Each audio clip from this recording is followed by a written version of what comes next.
listening to the Holy Bible 1-Year Challenge with Master Storyteller Michael Wood, featuring the easy-to-read version and used by permission from Bible League International. Enjoy the show! Hello, everyone. Welcome to day 359.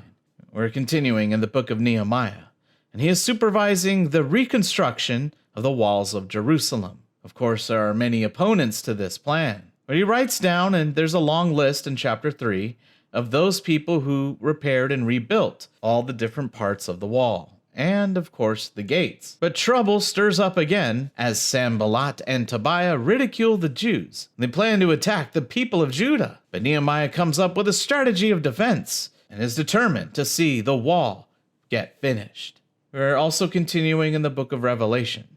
In chapter 17, you'll meet a woman who is not only a prostitute, but is the mother of all prostitutes. Some can take this quite literally, but most people take it as symbolic, especially because the angel explains that she is more of a symbol. Many believe that she does indeed represent Rome. Even though they use the word Babylon, remember that in the New Testament, Babylon is a code word for the Empire of Rome, who at the time were persecuting the Christians.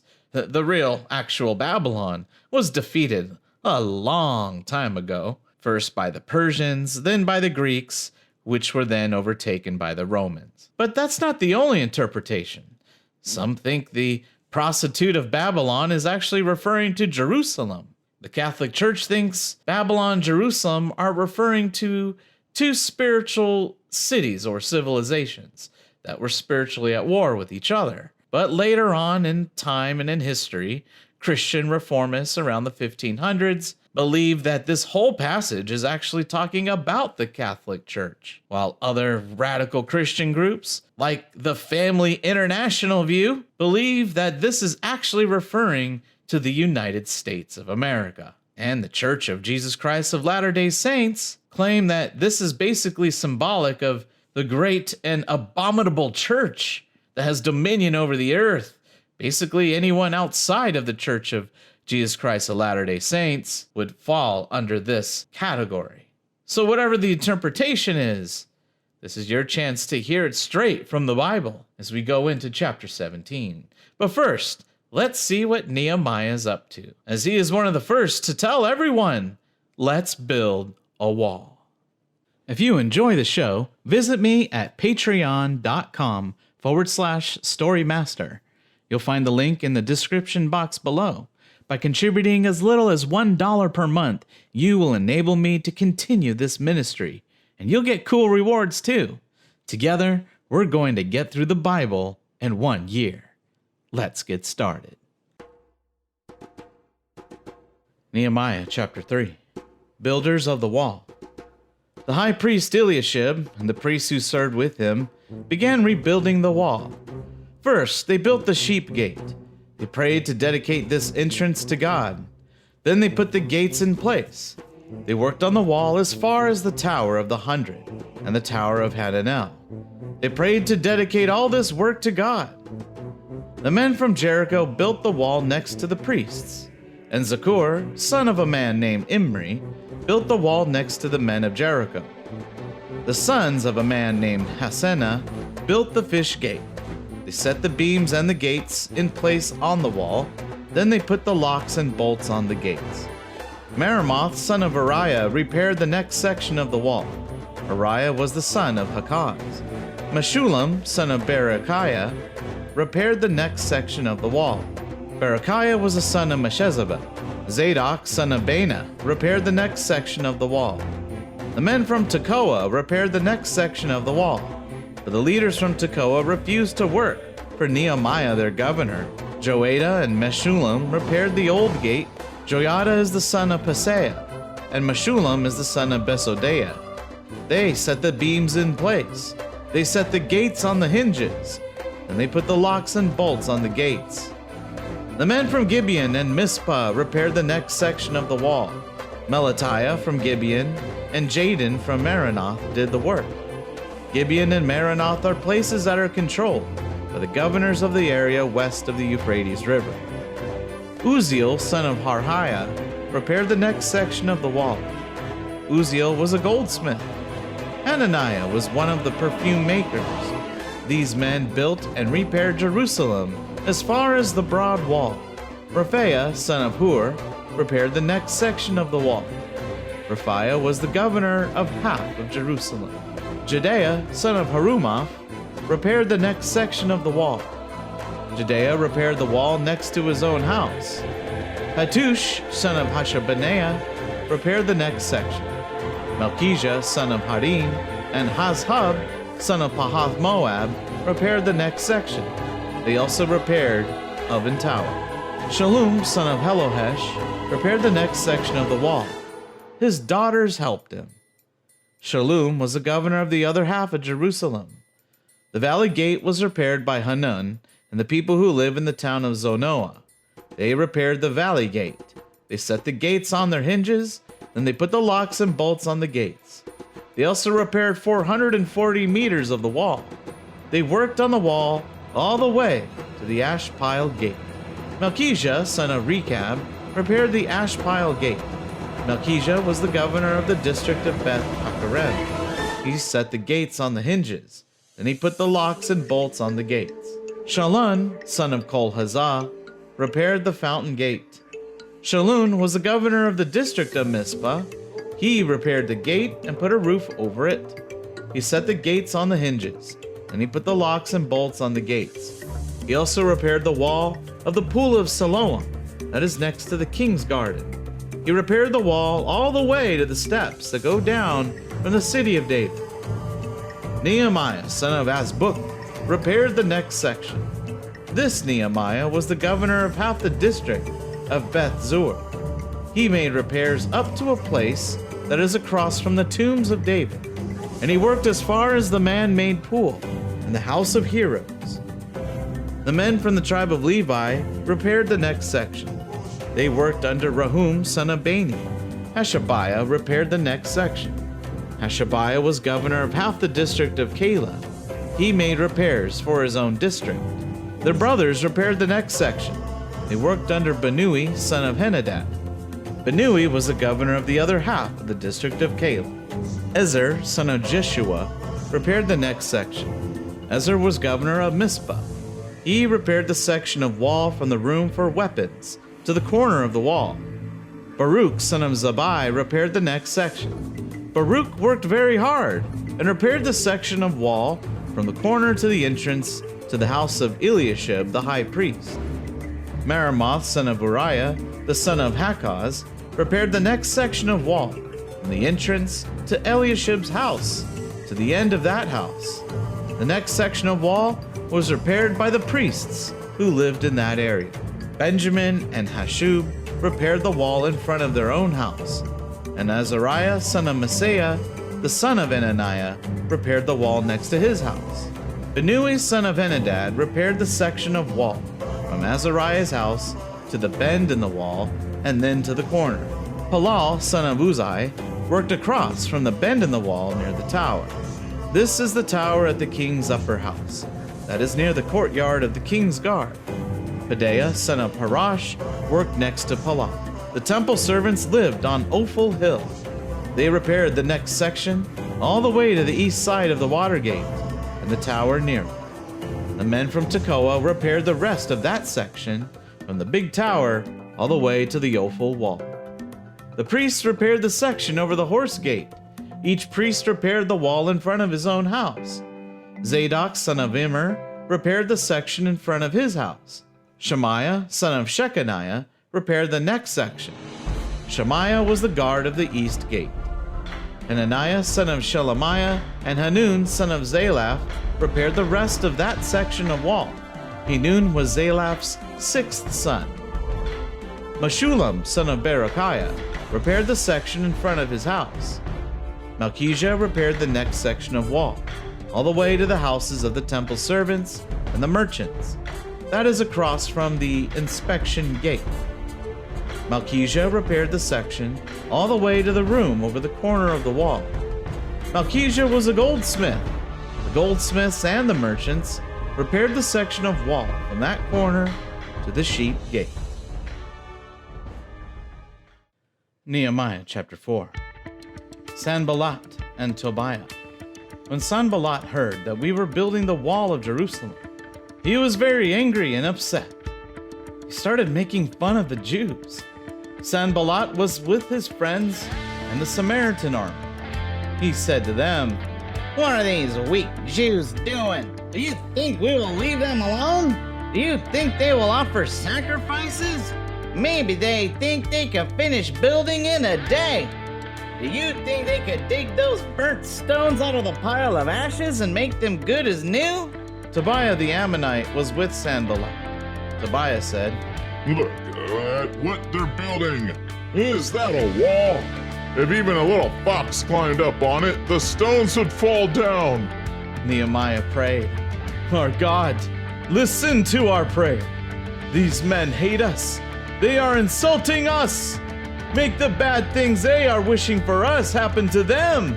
Make them suffer the shame we have had by being taken away as captives. Don't cover up their guilt or forget the sins they have done. Their insults have discouraged the builders."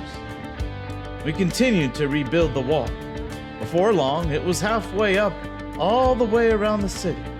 We were able to do this much because the people worked with all their heart. But Sanballat, Tobiah, the Arabs, the Ammonites, and the men from Ashdod were very angry.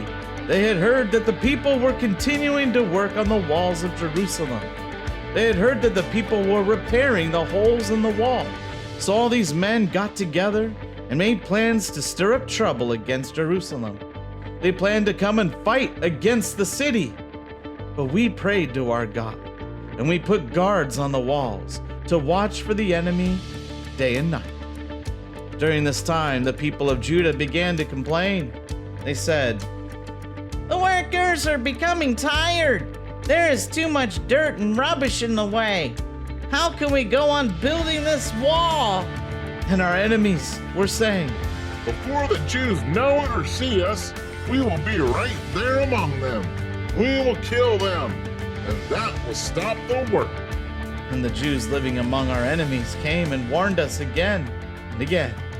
They said, "They are going to attack us from every side." So I put some of the people behind the lowest places along the wall, and I put them by the holes in the wall. I put families together with their swords, spears, and bows. After looking over everything, I stood up and spoke to the leaders, the officials, and the rest of the people. I said, "Don't be afraid of our enemies. Remember the Lord, who is great and powerful. You must fight for your brothers, your sons, and your daughters. You must fight for your wives and your homes." Then our enemies heard that we knew what they were planning. They knew that God had ruined their plans. So we all went back to work on the wall. Everyone went back to their own place and did their part. From that day on, only half of my men worked on the wall. The other half of them were on guard, ready with spears, shields, bows, and armor. The army officers stood behind all the people of Judah who were building the wall. Their helpers had their tools in one hand and a weapon in the other hand.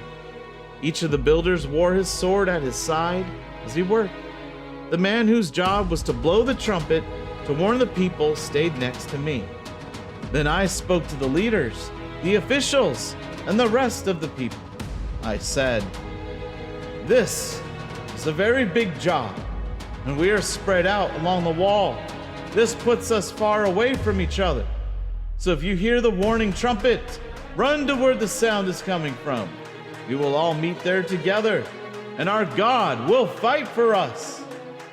So we continued to work on the wall of Jerusalem, with half the men holding spears. We worked from the first light of the morning until the stars came out at night. At that time, I also said this to the people: "Every builder and his helper must stay inside Jerusalem at night. Then they can be guards at night and workers during the day." So none of us took off our clothes. Not me, not my brothers, not my men, and not the guards. Each of us had our weapons ready at all times, even when we went to get water.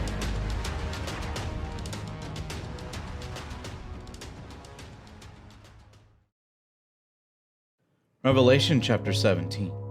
The woman on the red beast. One of the 7 angels came and spoke to me. This was one of the angels that had the 7 bowls. The angel said, "Come, and I will show you the punishment that will be given to the famous prostitute. She is the one sitting over many waters. The rulers of the earth sinned sexually with her. The people of the earth became drunk from the wine of her sexual sin." And the angel carried me away by the Spirit to the desert. There I saw a woman sitting on a red beast. The beast had insults using God's name written all over it. It had 7 heads and 10 horns. The woman was dressed in purple and red. She was shining with the gold, jewels, and pearls that she was wearing. She had a gold cup in her hand. This cup was filled with terribly evil things and the filth of her sexual sin. She had a title written on her forehead. This title had a hidden meaning. This is what was written: The Great Babylon, mother of prostitutes and the evil things of the earth. I saw that the woman was drunk.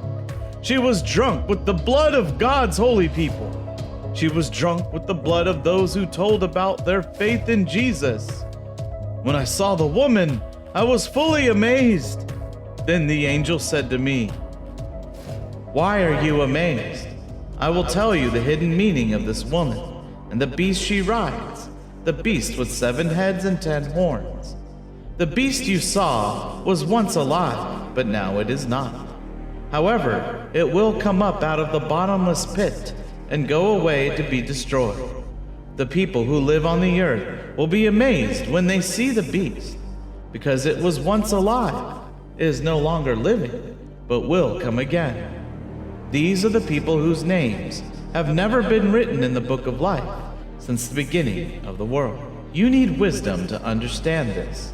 The 7 heads on the beast are the 7 hills where the woman sits. They are also 7 rulers. 5 of the rulers have already died. One of the rulers lives now, and the last ruler is coming. When he comes, he will stay only a short time. The beast that was once alive but is no longer living is an 8th ruler. This 8th ruler also belongs to the first 7 rulers, and he will go away to be destroyed. The 10 horns you saw are 10 rulers. These 10 rulers have not yet received their kingdom, but they will receive power to rule with the beast for 1 hour. All 10 of these rulers have the same purpose, and they will give their power and authority to the beast. They will make war against the Lamb, but the Lamb will defeat them, because he is Lord of lords and King of kings. And with him will be his chosen and faithful followers, the people he has called to be his. Then the angel said to me, "You saw the waters where the prostitute sits. These waters are the many peoples, the different races, nations, and languages in the world. The beast and the 10 horns you saw will hate the prostitute. They will take everything she has and leave her naked. They will eat her flesh and destroy her with fire." God put the idea in their minds to do what would complete his purpose. They agreed to give the beast their power to rule until what God has said is completed. The woman you saw is the great city that rules over the kings of the earth.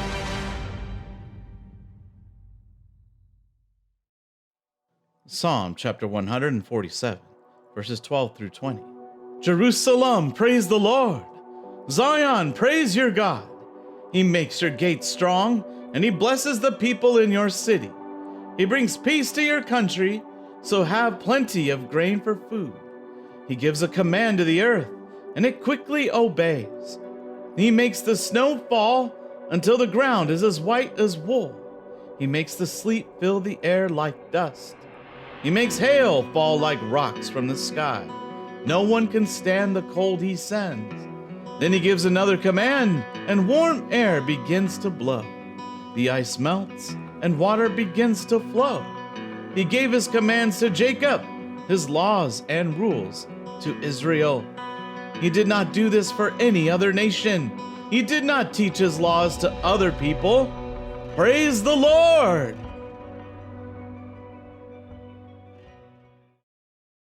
Thank you, everyone. That was day 359. Join us for day 360.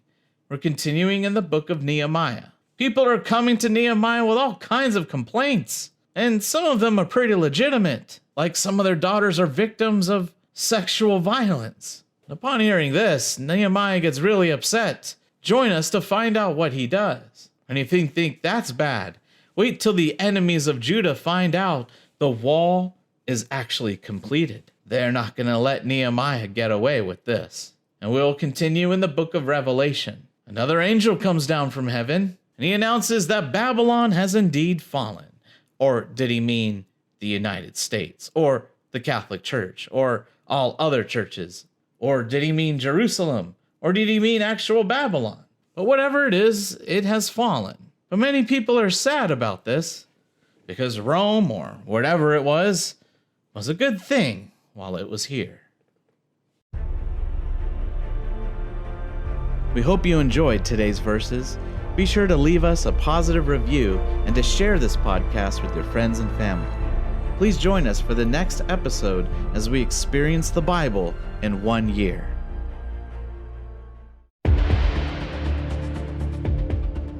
Did you know we offer online courses in creative writing, literature, and web design? Visit us at storymaster.online to learn more.